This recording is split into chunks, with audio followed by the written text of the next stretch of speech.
The smell reaches you before the sound does. Burning roof tiles have a particular stench. Not clean like wood smoke, not sharp like pitch. It is heavy and alkaline and wrong. The smell of a civilization being dismantled, one building at a time. Camalodunum has been burning for 2 days. The Temple of Claudius, that white marble insult built on stolen Trinavante land, the monument to a god emperor nobody here asked for, is a glowing skeleton against the sky turned the color of old bronze. The screaming stopped yesterday. What remains is quieter and worse. The sound of a city after the people are gone. Boudica, queen of the Iceni, stands on her chariot at the eastern edge of the ruins and does not look satisfied. Satisfaction is for people who have finished. She has not finished.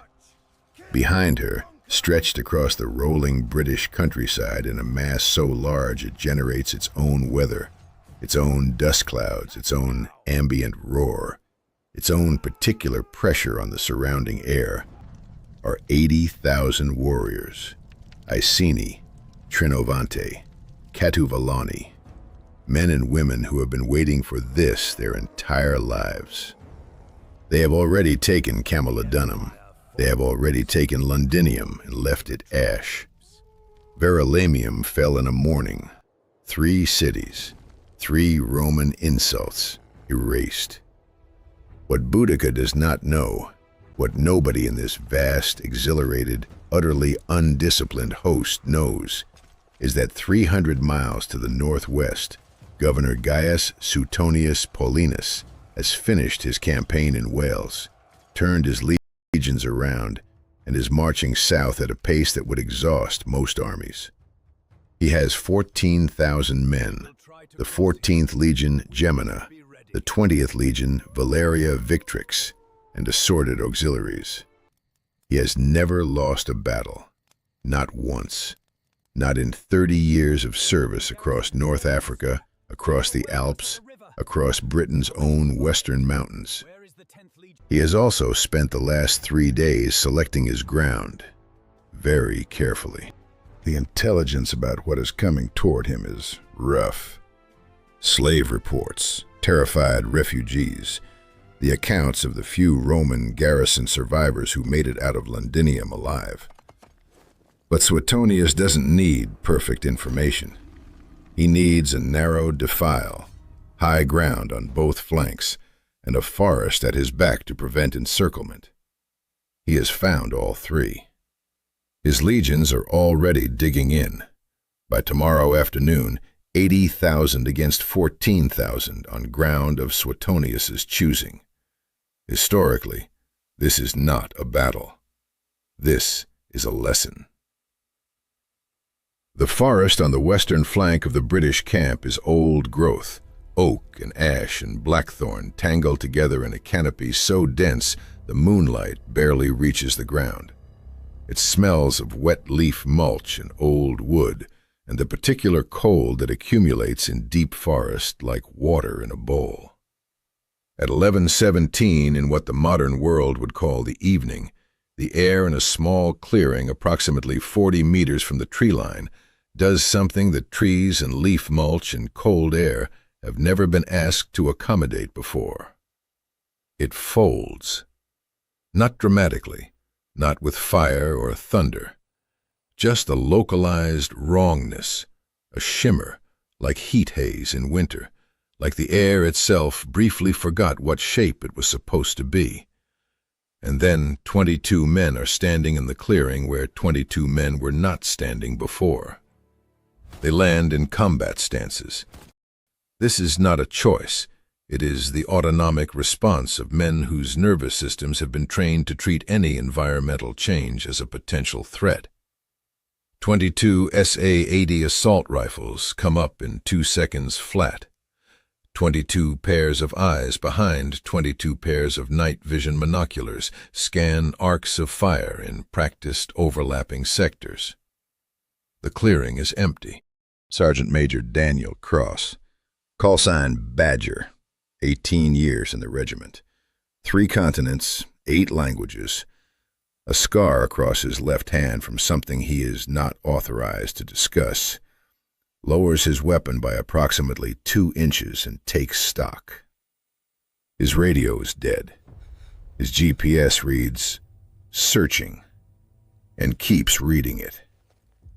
The air tastes of wood smoke and something organic and ancient that doesn't match any operational environment he is trained for. Through his monocular, the forest is a landscape of green shapes, and the shapes are wrong. The tree profiles are wrong. The undergrowth pattern is wrong. The complete absence of any artificial light source in any direction is wrong. He is about to issue a quiet command when the undergrowth to the north explodes. 4 Iceni warriors burst into the clearing, alerted by whatever displaced air event just deposited 22 armed men into their queen's western flank. They are large, fast, magnificently hostile, covered in blue woad that the night vision renders as a strange pale pattern on dark skin, screaming something in a language that Cross's brain files under pre-medieval Celtic, probably Britannic, no operational utility. 2 of Cross's men swing weapons. Cross raises a fist. The universal signal, hold. The 4 Iceni warriors freeze too, not in response to the signal, but in response to the particular paralysis that strikes a person when they are confronted with something that their entire conceptual framework cannot accommodate. These men have seen Romans. They have seen various flavors of frightening. They have not seen anything that looks like what is standing in their forest at midnight. Black-clad shapes with no visible faces, glowing green eyes, holding objects that are clearly weapons but bear no resemblance to any weapon they have ever encountered. 8 seconds of absolute stillness. Then Cross holsters his weapon, slowly, showing empty hands. He points at himself. He points in what he guesses is the direction of the camp, based on the glow of the fires visible through the tree canopy. He uses the one gesture that seems to be universal across every culture and era he has ever worked in. Palms out, head slightly bowed. I am not a threat. The Iceni warriors look at each other. Then, from somewhere in the trees behind them, a voice speaks. Low and carrying, the kind of voice that is used to being obeyed not because it is loud, but because disobedience has historically been expensive. Cross turns. She is on a chariot, which has somehow moved through this forest quietly enough that none of his men heard it approaching, which means either she is extraordinarily skilled, or he has badly underestimated the Iceni's capacity for stealth. She is taller than he expected. Red hair loose over a tartan cloak, a torque of twisted gold at her throat. A spear held across her body not in a threatening posture, but in the posture of someone who hasn't decided yet. Cross has been educated in Britain. He went to a comprehensive in Herefordshire. Year 9 history. There was a drawing in the textbook, not a very good one, the kind of line illustration that history textbooks use when photographs are unavailable, which is always when the history is ancient enough to matter. He knows this face. Not because the textbook drawing was accurate. It wasn't. But there is something in the bearing, the configuration of authority worn in the body rather than on it. The way she looks at him like she is calculating rather than afraid. And he knows.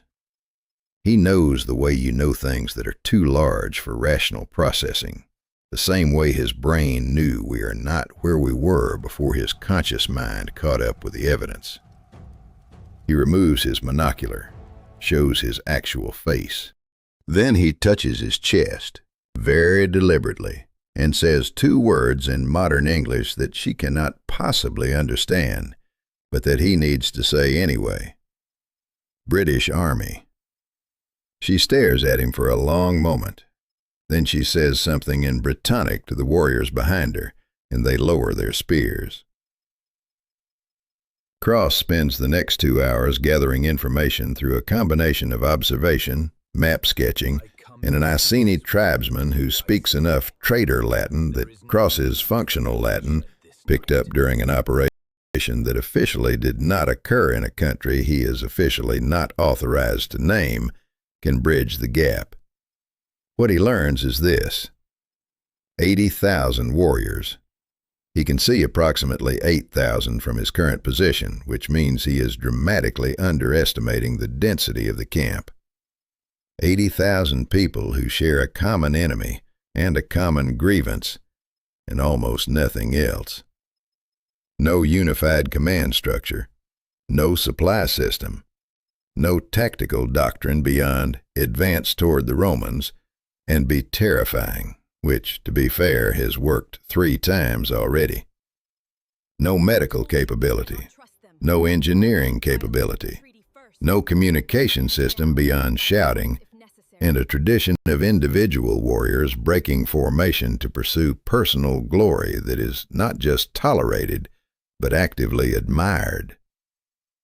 Against them, 12,000 Roman soldiers in a narrow defile behind a carefully prepared defensive line, under the command of a man who has been solving military problems for 3 decades and currently has the best tactical position on this island. Cross drinks water from his canteen, refills it from a stream, iodine tablets, field expedient, and does the math. Straight assault fails, always has, always will. 80,000 motivated humans in a narrow space cannot generate enough local superiority to break a prepared Roman line, because the narrow space is the point. Suetonius chose it specifically to neutralize numbers. The Iceni charge, the Romans hold. The Iceni begin to pile up, and then the Roman cavalry comes around the flanks, and it becomes a rout that the history books will describe with phrases like catastrophic and the end of the revolt. What changes that equation is time, information, and violence at unexpected angles. Here is the thing about Roman camps. They are extraordinarily well organized, which means their supply dumps, their command positions, and their communication relays are exactly where a doctrine says they should be. If you know doctrine, and Cross has read more Roman military history than most academics, because in the regiment you read what might someday be relevant, you can predict with high accuracy what is where, even in a camp you've never seen. If you can destroy the right things at night, the battle tomorrow looks different. Genuine question for anyone watching this. What would you do? Stand and fight in the open, where the Roman tactical system is optimized to destroy you? Or go in the dark, when none of their training is designed for what's coming? Drop your call in the comments. Titus Fabius has been a centurion for 11 years, which means he has slept in Roman military camps in Gaul, Germany, Armenia, and Britain, and in that time he has developed the ability to distinguish between sounds that require waking up and sounds that do not. The creak of tent leather in wind does not require waking up. The distant howl of British wolves does not require waking up. The sound of his optio shuffling past on watch change does not require waking up. He wakes up at 3 in the morning because there is no sound, and the absence of sound where there should be sound, specifically the ambient sound of 2 sentries doing their rotation at the north junction of Via Praetoria and Via Principalis, is the sound that his body, after 11 years, knows to treat as a crisis. He is reaching for his gladius when the Pilum store burns. It does not catch fire the way things catch fire when a torch is dropped or a cooking fire spreads. It simply becomes fire, all at once, as if fire were its natural state. and it had merely been waiting for permission. Orange light floods the camp. Men shout. The horses at the picket lines go immediately and entirely insane. Fabius is out of his tent in 4 seconds with his sword drawn, and in the next 4 seconds he observes 3 things. First, both sentries at the north junction are on the ground. He cannot tell from here if they are alive or dead. They are simply horizontal, and horizontal sentries are bad. Second, the Scorpion battery, the lightweight bolt throwers that the Legion uses for elevated angle fire against massed formations, is also burning. Not the ammunition only. The machines themselves, which are wood and iron, are somehow burning at their pivot joints and torsion mechanisms, precisely at the structural points where fire does the most damage. This is not accidental fire. This is someone who knows exactly what they are doing. Third, there is nobody visible. No attackers, no retreating shadows, no evidence of the force that has done this. The camp perimeter is lit by the burning stores, which means the darkness beyond the perimeter is darker than it should be by contrast, and whatever is in that darkness is invisible. Fabius has been in the army for 11 years. He has fought Gauls and Germans and Armenians and Britons. He has never experienced the specific flavor of fear that arrives when violence happens at close range with no visible author. He starts shouting for the watch cohort and tries not to let his voice shake, and mostly succeeds. The SAS team is already 2 kilometers away, moving through the forest on night vision, leaving nothing behind but 3 shaped charges on timers, C4, waterproofed, small enough to fit in a cupped hand, set against the structural supports of the bridge over the stream the Roman supply wagons have to cross in the morning. They detonate at 4:15. The bridge doesn't collapse dramatically. It just becomes structurally inadequate, which is enough.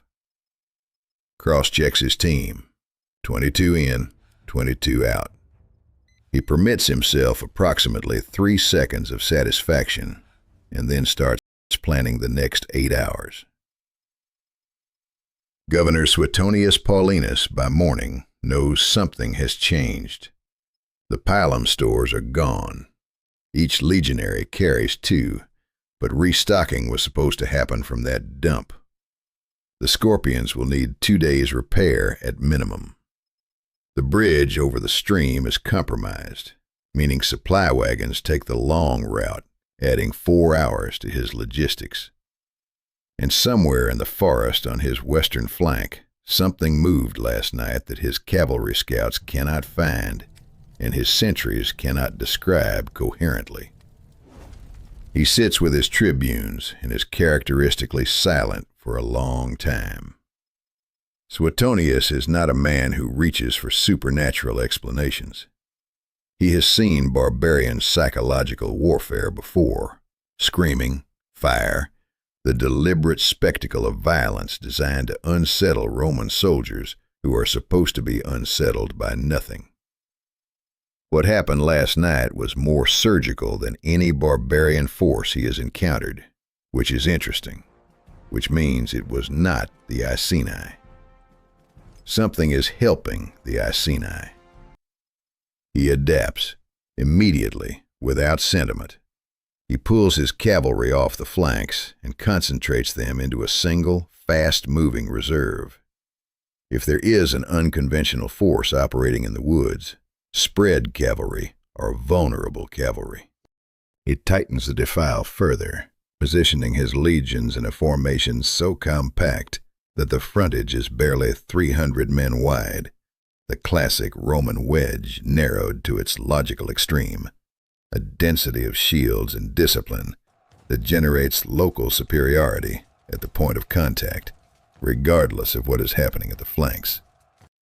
He also sends his auxiliary cavalry sweeping in wide arcs through the forest, specifically targeting any open ground where a small force might move between positions. He's thinking clearly. He's adapting to an unknown threat with the tools he has. He is, in every meaningful sense, doing everything right.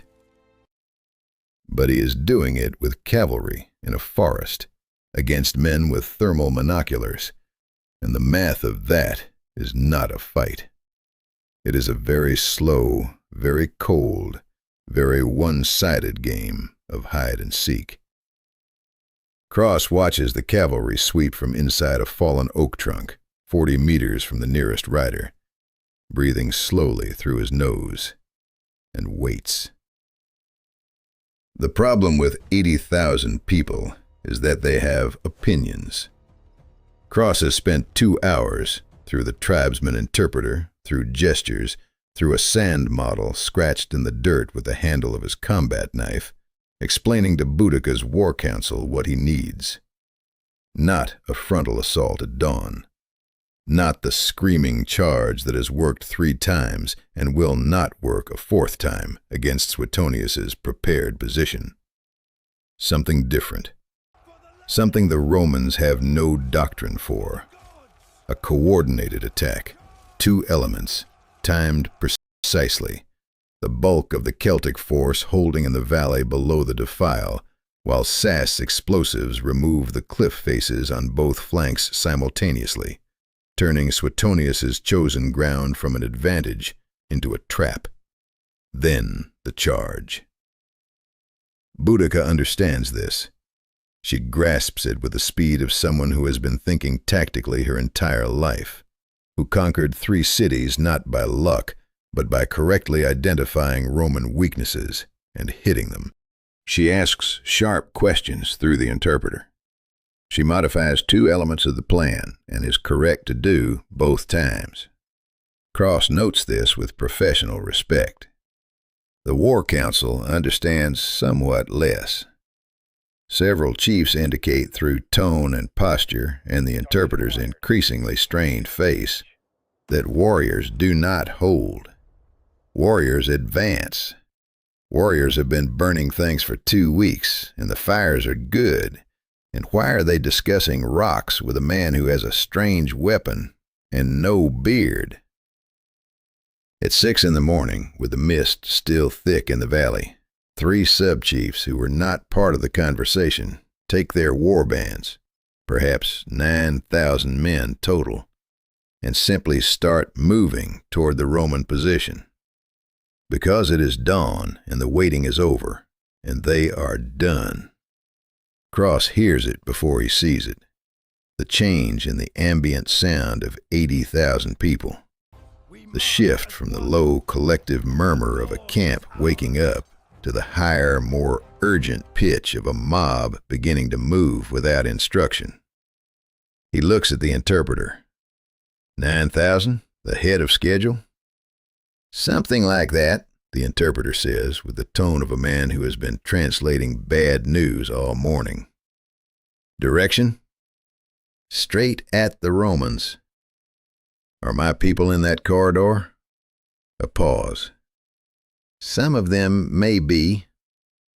Cross is already on his radio, the short-range encrypted set, which works fine since it doesn't need satellites, just line of sight. And the responses coming back are the specific, profanity-dense, clipped communications of men who have been lying in prepared positions for 3 hours and are now being approached by a mass of screaming Celtic warriors from the wrong direction. Corporal James Asher, call sign Brick, is in a position on the left edge of the defile where he has spent the night affixing 4 charges to the base of an overhang. He reports calmly that approximately 2,000 Iceni warriors are currently running toward him through the mist. He further reports that they are not distinguishing between his position and the Roman one. Friendly fire from a people who don't know we're friendly, Cross says to nobody in particular. Outstanding. He makes 3 decisions in approximately 2 seconds. First, the charges go now, not on the planned schedule. Second, everyone pulls back to the secondary rally point immediately. Third, Boudica, who is on her chariot 50 meters behind him, watching her plan being dismantled by her own people, visibly furious, needs to know that the window is closing and she has to move the main body now or lose the tactical opportunity entirely. He turns to the interpreter. Tell her it's now. All of them. Now. The sound that Titus Fabius hears from his position in the Roman line is not what he expected the battle to sound like. He expected the Iceni war cry. He has heard it twice before in smaller engagements, the particular full-throated roar of tens of thousands of voices unified by rage, the sound that Roman doctrine says to treat as psychological noise and ignore. He can hear that sound. It is building from the valley below, growing toward the defile. What he does not expect is the cliff. The left flank of the Roman position is a limestone face rising 40 feet, completely vertical, impassable to infantry, selected by Suetonius specifically because it closes the flank and prevents encirclement. It has been part of the tactical calculation. It is a fixed point. The cliff detonates. Not all of it, but enough. A section 30 meters wide simply ceases to be vertical, transformed in a fraction of a second into a sloping ramp of shattered limestone and displaced air, the concussion hitting the Roman left cohort like a physical blow, scattering shields, knocking men from their feet, turning the carefully dressed ranks into a ragged, staggered mass of confused soldiers trying to find their footing on ground that is still moving. The right flank goes 2 seconds later. Different angle, similar effect.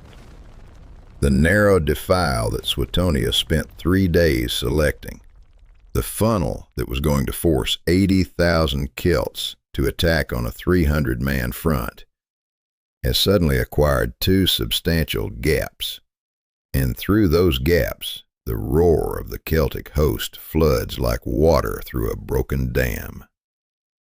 Boudica comes through the center. Not the screaming mob of the premature attack, the main body. 80,000 minus 9,000 in 3 organized columns. Organized is a relative term, but by the standards of this moment, it is accurate. Responding to the Queen's chariot at their front, the horn signals her chiefs have agreed to, the plan that has been explained and re-explained, and now is actually, against all expectation, being executed. Suetonius is wounded in the first 3 minutes. A sling stone, not a Roman threat, not a high-technology threat, a smooth river stone thrown by a Trinavante warrior's leather sling, catches him across the left temple, and though it does not kill him, it introduces a concussion that makes the next 40 minutes substantially worse for him than they otherwise would have been. His senior tribune takes command. His senior tribune is competent, but he is not Suetonius. And competent is not the same as brilliant on a battlefield that has just changed shape. The Roman discipline holds for 9 minutes. This is not insignificant. 9 minutes of organized cohesion against that tide, against the chaos of the cliff explosions, against gaps in a line that was designed to have no gaps. 9 minutes of men dying on their feet, in formation, refusing to break because the training that made them legionaries runs deeper than fear. Then the left cohort, the one hit hardest by the initial blast, breaks. Not all of them. Some of them hold. But enough break that the gap widens, and through the gap pour Celtic warriors, and once the flank is turned, the geometry of the engagement becomes irreversible. The center cannot hold if the flanks are gone. The center knows it. The retreat begins, not a rout, not immediately, but the controlled backward movement of men who understand that staying is no longer tactically productive.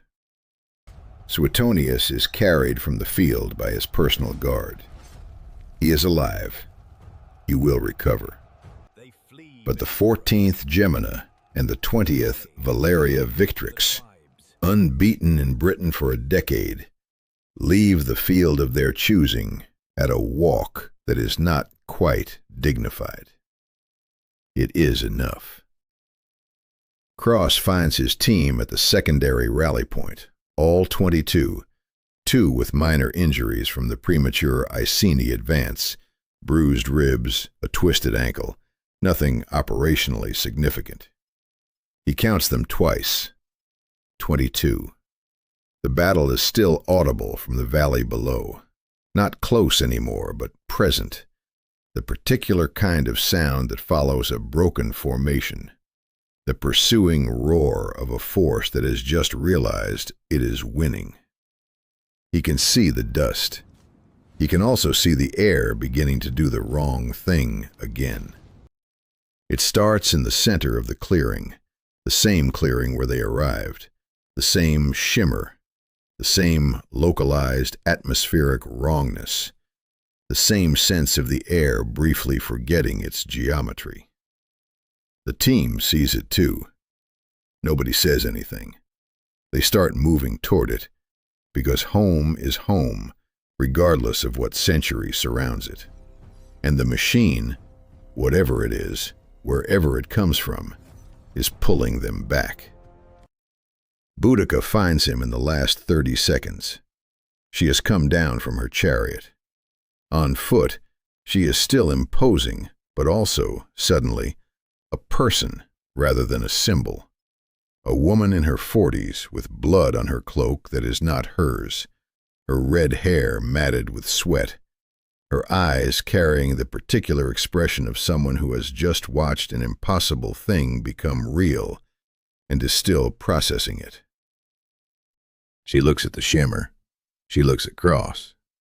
She says something in Britannic that he doesn't fully understand, but that the context makes clear enough. A question, or perhaps a statement, about what they are. He doesn't have an answer she could use. He holds her gaze instead, and he puts his fist to his chest. The instinctive gesture, across every culture he has ever worked in, that means, I honor this. I honor you. This meant something to me. She watches him do it. Then she nods. One precise movement, a queen to a soldier. An acknowledgement between people who have briefly shared something that doesn't have a name in either of their languages. The shimmer takes Cross and 21 others and closes. The clearing is empty. The forest is silent. Distantly, the battle is still making its sounds. Boudica stands in the clearing alone for a moment that she will never describe to anyone because she does not have the words and would not use them if she did. Then she turns back toward the valley, toward the sound of her people driving the remnants of the 14th Legion south. And she does what she has always done. She goes toward the work. The world that grows from that afternoon in Britannia is strange and vast, and takes 3 centuries to fully declare itself. Without a decisive Roman victory, the Iceni revolt does not end at a battlefield. It grinds. The governor, recovering from his concussion, cannot find another position as good as the one he lost, and eventually Rome decides that the pacification of this particular northern island is costing more than it is returning, and the legions draw back to a defensible line, and the line becomes a border, and the border hardens. The Romans stay in the south for another generation, Then they go. Without 400 years of Roman occupation, Britain does not receive Roman roads, Roman law, Roman Latin.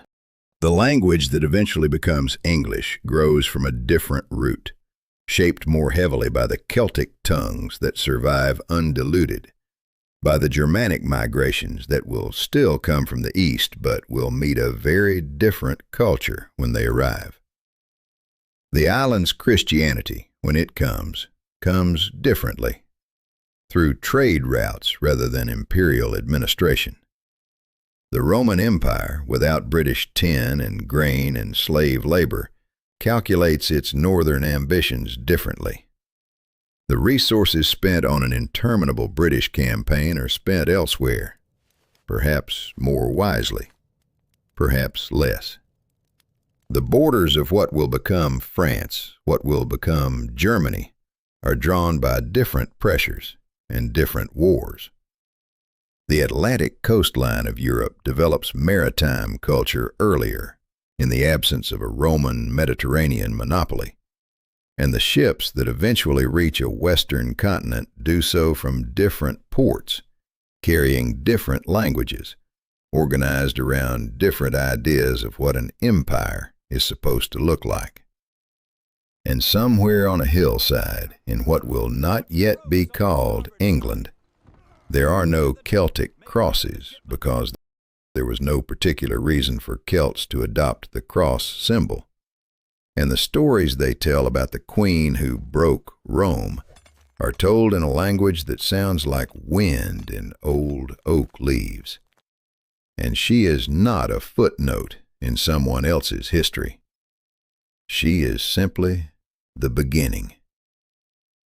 What rebellion would you arm next?